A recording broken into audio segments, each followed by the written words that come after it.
Tuesday, July 3rd, 2018. Durango Facility, Ernest McKay, hopeinprison.com. This evening I hung a United States flag and my father's World War II Navy uniform at the front of the class. When the men arrived, I asked Brother Brown how court went this morning. He said it went okay, but not how he expected. The judge in his case was changed. Now he'll have an extra month to prepare for his next hearing. Brother Brown asked who the uniform belonged to. I said it was my father's. He and the other men were anxious to talk about their own military service and their family's military service. We started with the Pledge of Allegiance. When the men in jail say the pledge, they mean it. We sang a hymn, introduced ourselves as sons of God, and had the prayer. Honor thy father and thy mother, that thy days may be long upon the land which the Lord thy God giveth thee. Exodus chapter 20, verse 12. I read the attached letter from my Grandpa McKay to my father. In 1944, my father received a medical discharge from the Navy. It sounds like Dad was embarrassed to go home. Instead, he wanted to run off and join the Merchant Marine. Grandpa counseled him to hold his head high, come home, go to college, and move forward with life. Thank heaven my father listened to his father. He came home, went on a mission, went to school, married my mother, and had a family. I have no memory of my Grandpa McKay or my father. Grandpa passed away 3 years before I was born. For the next 20 years after the war, Dad was in and out of the Veterans Hospital until he died when I was 3. The men really love hearing family stories like this. I challenged the men to write down any story they had about their own family's military service.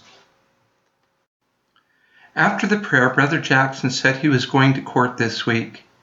He liked how fasting went for Brother Brown and asked us to fast with him this weekend. We said we would. Footnotes. Number 1. As of today, Saturday, June 6, 2020, Brother, Mr. Brown, is still waiting for his day in court. His last scheduled court date was on April 15, 2020, but almost all trials have been put on hold for the last 2 months due to the COVID-19. Footnote number 2, letter from Ernest Raphael McKay, my grandfather, to his son, Ernest Cameron McKay, my father, Ogden, Utah, October 27, 1944. Dear Bud, it has been some time since I have written to you, so I had better get busy. Not that I haven't been busy, but my business has been writing reports on income tax additions. Our work in the office is getting harder and more pressing each month because of war taxes, and then the chores at home keep me going early and late. The things I've been thinking about most is in connection with your setup in the Navy. From the tone of your letters recently, you seem to be none too happy about the way the things have turned out. I think I can fully realize your disappointment in not being assigned to sea duty. I would have been too, but life seems to hold plenty of them in store for most people. It seems nature's way of teaching us not to be anxious about making the means to the end. We set our heart on things in such a manner that they become ends automatically, whereas in reality they should only assume the role of means to an end. I believe I have said before that blessed is he who is able to always put first things first.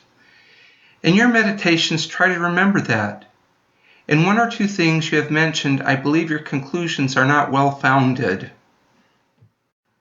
In the first place, it was an honor to you to have enlisted in the Navy and to have been able to serve for over a year. And second, it is a great honor to be able to receive an honorable discharge. I have been very grateful that you were accepted for military duty at all. It showed your health condition to be somewhere near normal, which is something. No one around here ever expected you to get in the service even if you wanted to. And no one will ever say or think a word of derision of your being discharged. I'm sure I know that for a fact. So dismiss the idea, and when you get your papers, come home carrying your chin up with your proud possession.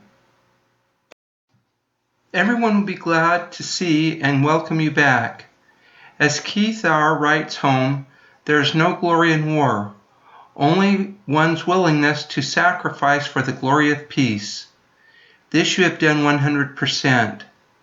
Life will go on many years after the war is over, so you and everyone will have plenty of time and ways in which to sacrifice for the glory of peace. The more I think about the cause of the discharge, the less I think of it. I mean this feigning business.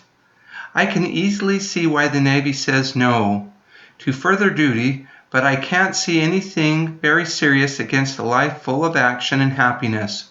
Forget that too. The merchant marine, I had learned, is only a job, of no more value than farming or working in a defense plant. Forget that too. Right now, schooling and farming are the first thing to consider. I would like you to finish your college training in some line.